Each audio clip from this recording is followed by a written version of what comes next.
కాలం పరుగులు పెడుతోంది. ఆ పరుగులో మనం ఎన్నో సంపాదించుకున్నాం, కాని అంతకంటే విలువైనవి ఎన్నో పోగొట్టుకున్నాం. ఈరోజు రవి 20 ఏళ్ల తర్వాత తన సొంత ఊరికి తిరిగి వచ్చాడు.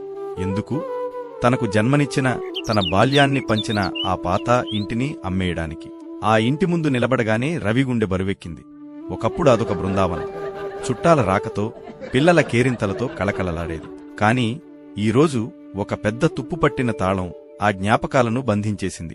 అమ్మడానికి సిద్ధమైన ఆ ఇంటిని ఆఖరిసారి చూద్దామని ఆ తాళం తీశాడు రవి. తలుపు తెరిచిన శబ్దం ఆ నిశ్శబ్దంలో ప్రతిధ్వనించింది.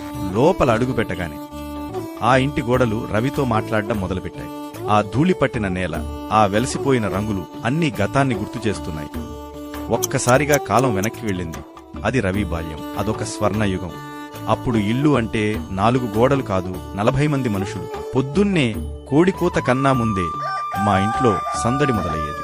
అమ్మమ్మ గొంతు, బావి దగ్గర నీళ్ల చప్పుడు, వంటింట్లో గరిటెల శబ్దం, అవే మా అలారాలు. మా ఇంట్లో బాత్రూమ్ ఒక్కటే ఉండేది. కాని ఆశ్చర్యమేంటంటే స్కూల్ టైంకి ఎవరూ లేట్ అయ్యేవారు కాదు. స్నానాల దగ్గర ఆ తోపులాటలు, ఒకరి సబ్బు ఒకరు లాక్కోవడాలు, బాబాయిల కేకలు, అదొక చిన్నపాటి యుద్ధంలా ఉండేది. కాని అందులోనూ ప్రేమే ఉండేది.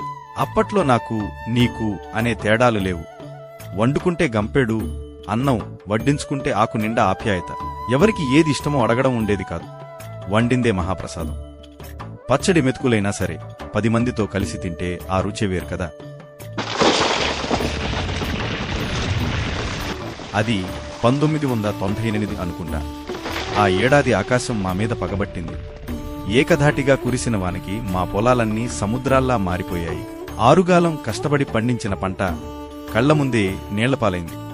అప్పుడు పెద్ద నాన్న తాతయ్యతో అంతా అయిపోయింది నాన్న, ఇంకేం మిగిలింది? పంట చేతికొస్తుందన్న నమ్మకంతో షావుకారు దగ్గర అప్పు తెచ్చా. ఇప్పుడు ఆ వడ్డీలు ఎలా కట్టాలి, అసలెలా తీర్చాలి? అందరూ భయంతో వణికిపోతున్నారు. కాని ఆ ఇంట్లో ఒక్కరు మాత్రం నిశ్చలంగా ఉన్నారు. ఆయనే మా తాతయ్య. సముద్రం ఎంత గంభీరంగా ఉంటుందో ఆయన కూడా అంతే నిశ్శబ్దంగా ఉన్నారు. తాతయ్య, అప్పుడు ఏమైందిరా? వానపడితే పంట పోయింది, కాని మన ప్రాణాలు పోలేదు కదా, ఎందుకురా అంత భయం? అప్పుడు పెద్ద నాన్న తాతయ్యతో పరువు పోతుంది నాన్న. అప్పుల వాళ్లు ఇంటి ముందు నిలబడితే ఆ అవమానం తట్టుకోలేం. తాతయ్య, ఒరే పిచ్చోడా, పరువు అంటే జేబులో డబ్బు కాదరా, గుండెలో ధైర్యం. ఇదిగో ఈ గొలుసు అమ్మేయండి. మీ అమ్మ దాచిన ఈ డబ్బులు తీసుకోండి. రేపు ఉదయమే ఆ షావుకారప్పు తీర్చేయండి. పెద్ద నాన్న కన్నీళ్లతో, వద్దు నాన్న, ఇది మీది. ఇది అమ్మేస్తే రేపు మీ పరిస్థితి ఏంటి? తాతయ్య అప్పుడు, రే, నాకు ఆస్తి అంటే ఈ బంగారం కాదురా, మీరే.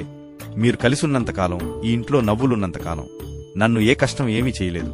డబ్బు పోతే సంపాదించుకోవచ్చు, కాని రక్త సంబంధం పోతే కొనలేం.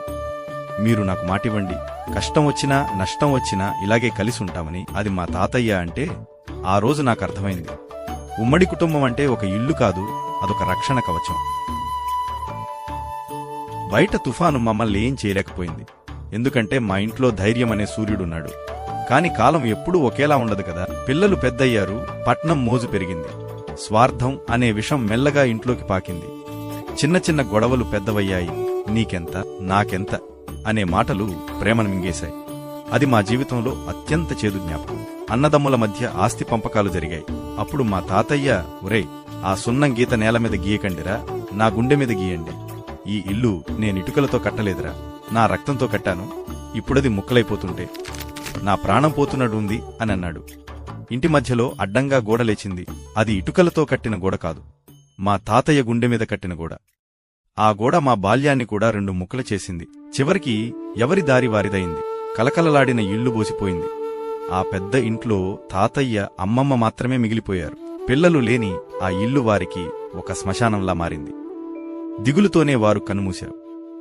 వర్తమానంలోకి వచ్చిన రవికి కన్నీళ్లు ఆగలేదు. గోడమీద ఉన్న తాతయ్య ఫోటో వంక చూశాడు. నేను బాగా సంపాదిస్తున్నాను తాతయ్య, కాని మనశ్శాంతిని కోల్పోయాను. నా పిల్లలకు ఆస్తిస్తున్నాను, కాని మీరు నాకిచ్చిన అద్భుతమైన బాల్యాన్ని ఇవ్వలేకపోతున్నాను అని మనసులోనే ఏడ్చాడు. ఆ క్షణం రవి ఒక నిర్ణయం తీసుకున్నాడు. ఈ ఇల్లు అమ్మకూడదు. ఇది ఇల్లు కాదు, మా వంశవృక్షం యొక్క వేరు. వెంటనే ఫోన్ తీసి సంవత్సరాల తరబడి మాట్లాడని తన బాబాయిలకు, కజిన్స్ అందరికీ ఫోన్ చేశాడు. మన ఇల్లు మనల్ని పిలుస్తోంది, అందరూ వచ్చేయండి అని పిలిచాడు. రవి పిలుపులో ఉన్న ఆవేదన అందరికీ అర్థమైంది. పంతాలు, పట్టింపులు పక్కనబెట్టి చెల్లాచెదురైన పక్షులన్నీ మళ్లీ గూటికి బయలుదేరాయి. ఇన్నాళ్లు కళ తప్పిన ఆ ఇంటికి మళ్లీ పండగ శోభ వచ్చింది. అందరూ వచ్చారు. ఆ ఇంటి ముంగిట మళ్లీ కార్ల సందడి, మొహమాటాలు ఆ గేటు బయటే వదిలేశారు. ఒకరినొకరు హత్తుకున్నారు. ఇన్నాళ్లు వారి మధ్య ఉన్న మనస్పర్ధల గోడలు కూలిపోయాయి. ఇల్లు మళ్లీ ఒక్కటయింది. మనసులు మళ్లీ ఒక్కటయ్యాయి. డబ్బు సంపాదిస్తే వస్తుంది, పోతే మళ్లీ వస్తుంది. కాని మనం అనుకునే మనుషులు ఒక్కసారి దూరమైతే మళ్లీ రారు. ఈరోజు ఆ ఇల్లు మళ్లీ ఊపిరి పీల్చుకుంది.